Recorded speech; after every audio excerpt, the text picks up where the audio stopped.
We grill, broil, and fry it. It's rare, medium, or well done. No matter how it's prepared, beef is a staple of the American diet. But have you ever wondered what steps were taken to get that steak on your plate? On this field trip, we'll explore how the beef industry produces one of our favorite foods to grill.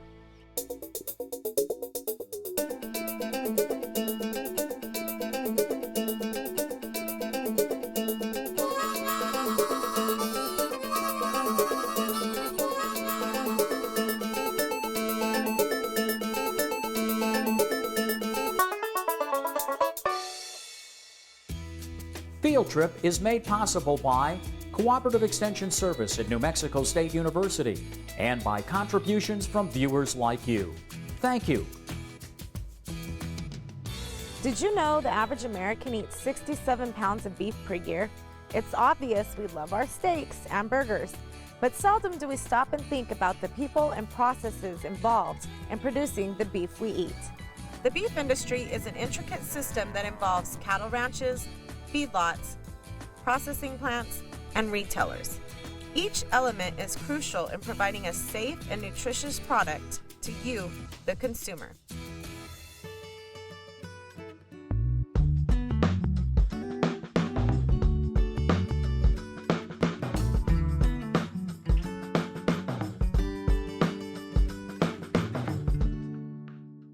Cattle, along with their wild relatives, such as the bison and the Asian and African buffalo, have been a source of food since prehistoric times. Cattle were first domesticated around 8,000 years ago in the Middle East and Asia.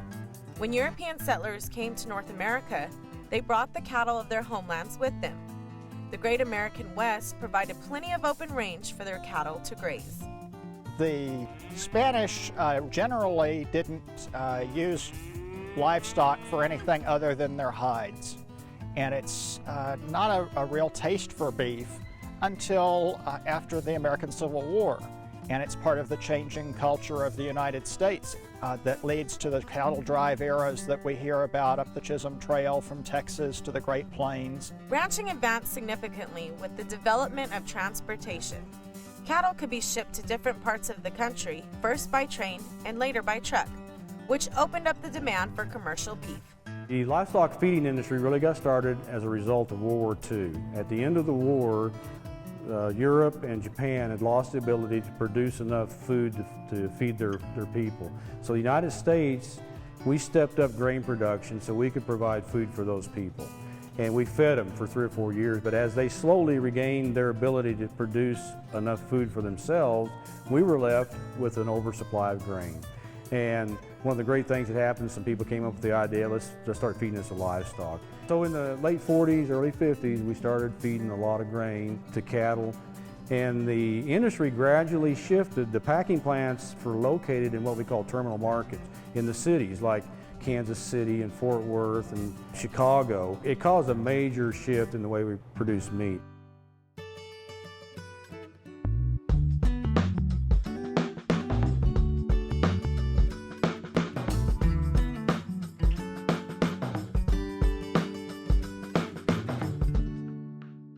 Good genetics are essential in producing top quality beef. The goal of a commercial calf producer is to raise cattle that can thrive in their environment and produce desirable beef. One of the principal challenges for ranching in the Southwest is the climate. It's much different to raise cattle here than it is in the Midwest or the South, where water is more plentiful, forage may be more plentiful, and that influences the selection and the development of some of the breeds. What we start out with is a calf. And that, at the beginning, we call those people the cow-calf producers. And what their whole job is to raise baby calves up to a certain weight.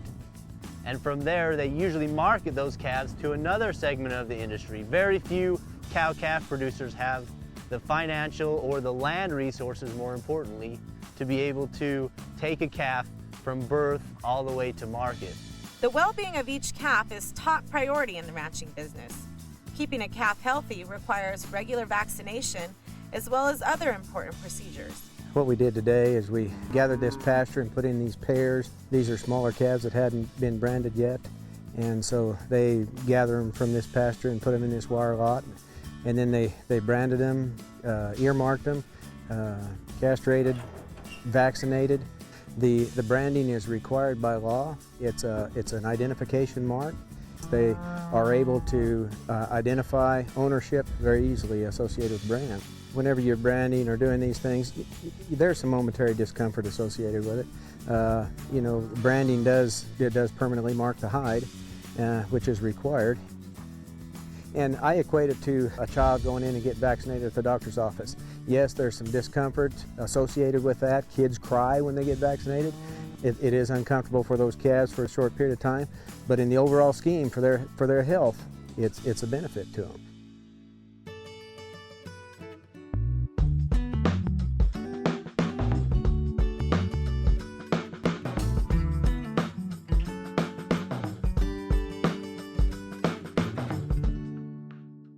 Most calves are weaned 6 to 8 months.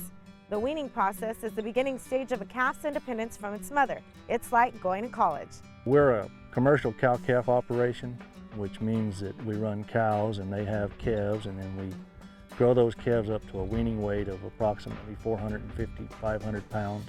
From that stage, after we wean them, they'll probably either go to wheat pasture or to dry pasture. After weaning, a calf will spend a period of time grazing on plants that grow on the range or irrigated pastures. So usually after weaning, they sell those calves to a stocker operator. And what stocker operators do is they grow the calves from about 400 pounds to about 700 pounds. We normally will buy a calf weighing about 3 to 350, and we keep them here till they weigh around 750. Then we send them back to the feed yard and finish them out there. In the winter, we do supplement our calves on grass with silage. In our farming operation, it's mainly wheat and silage feed for cattle and things like that. Once the grazing calves reach an ideal weight of 650 to 850 pounds, they are ready to move to a feedlot. In most places, cattle are gathered up the same way it's been done for generations. However, in some of the large arid regions of the West, a modern twist is added.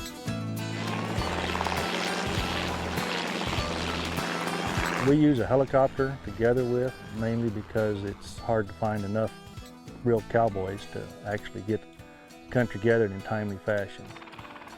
Using the helicopter saved us about 2/3 on our time. Where it used to take us 3 days or 4 days to gather a pasture, we can do it in a day, and reduced our manpower by about 2/3 as well. So overall savings is tremendous. Increases the efficiency, you get more cattle gathered, get it done quicker, a lot safer for the crew. You don't have to ride near as hard. You don't have the element of danger of somebody getting hurt trying to ride and catch cattle in this big open country. Ranching is not only an essential step in the beef producing process, it's a way of life. Cattle are often associated with the cowboy, a romanticized icon of the American West. But without hardworking ranchers, there would be no cattle industry and no beef. I'm one of the family members that run the family operation. Got 2 other brothers that operate the ranch with me, as well as my mother. We've been in business here in New Mexico for the last 100 years. September 1909, my granddad homesteaded there at Deming, and then over the years we progressively expanded the operation to what we operate today. Well, I have a son and a daughter that are interested in the business today, and I hope one day to pass that on to them, as well as my other brothers have children that are also interested in it, and we would like to see this operation pass on to them as well. The last 6 or 7 years, the cattle business has been just very difficult to make any money in. Continued drought, increased input cost, reduced income, what we receive for the cattle. It's all just piled up, made a pretty tough life for us to try to make a living in this operation.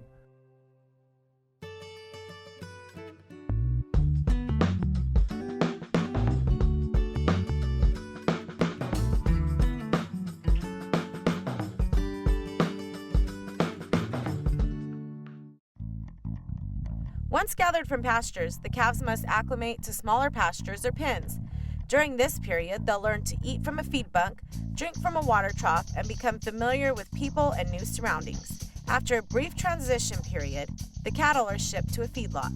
A feedlot is where cattle are taken to finish growing and prepare for market. After working hard on the range to meet their nutritional needs, the feedlot is a big change.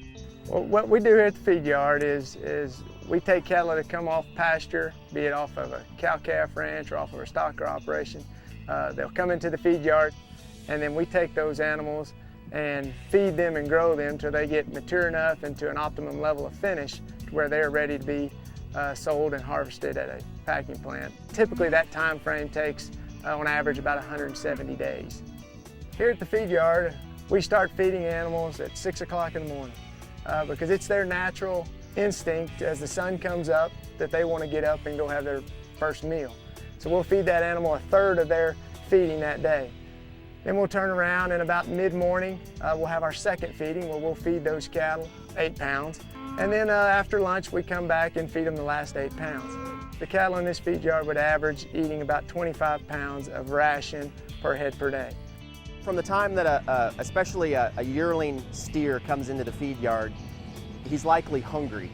If you can imagine going from working every day to find enough food to consume, to coming into a feed yard where you have a whole buffet of feed in front of you, the first thing that we need to do is we need to get them filled up, especially a large yearling steer.